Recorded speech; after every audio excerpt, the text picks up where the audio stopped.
Mga kapuso, kamakailan ay nagpatupad ng condonation program ang Social Security System o SSS sa mga may existing loan sa ahensya.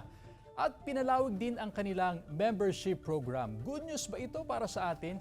Para po talakayin yan, makasama natin ang Assistant Branch Head ng SSS sa Dagupan City, si Ms. Joy Lee. Magandang hapon, Ma'am Joy. Magandang hapon din, Sir Chris. Alright, unahin po natin yung AKOP o yung Annual Confirmation of Pensioners. Ang Annual Confirmation of Pensioners ay isang programa ng SSS para sa mga pensyonado natin na ipatupad ito annually na sila ay pupunta sa mga opisina ng SSS upang masiguro ang tuloy-tuloy na pagbabayad ng kanilang mga pensyon.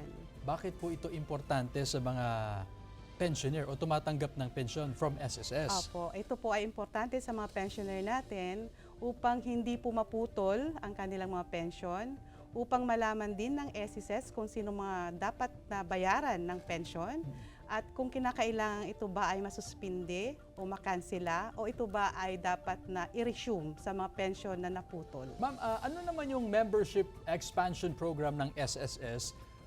Particularly sa mga temporary government workers. Oh yes, maganda pong programa ng SSS to kasi pag titingnan mo yung mga job orders or contract of service workers sa mga government agencies na nakakalungkot isipin na kahit na ilang dekada na silang nagtatrabaho sa ahensya ay wala silang naiipon or pagkukuhanan ng pension balang araw. So ang SSS ay nakipag-memorandum of agreement sa mga iba-ibang ahensya ng gobyerno upang magkaroon ng understanding or agreement with the government agencies na may mga job orders na sila ay makover as self-employed members.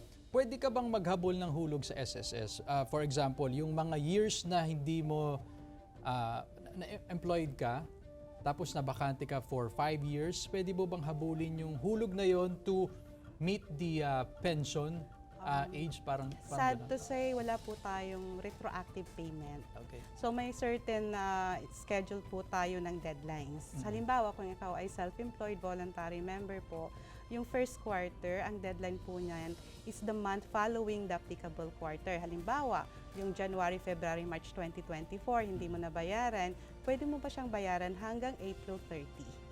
Pero yung mga nakaraang taon, hindi po pwedeng bayaran. Baka po meron pa kayong gustong iparating sa mga members or gusto mag-member sa SSS? Opo, ang pag-member sa SSS ay napakadali.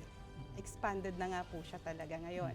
So all you have to do is pupunta lang po kayo sa website ng SSS, www.sss.gov.ph.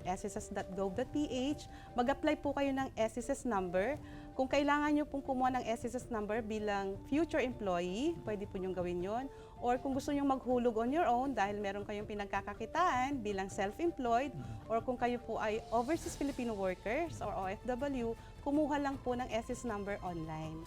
Alright, sige po. Maraming salamat po ang Assistant Branch Head ng SSS Dagupan City. Nakasama po natin si Ma'am Joy Lee. Maraming salamat po.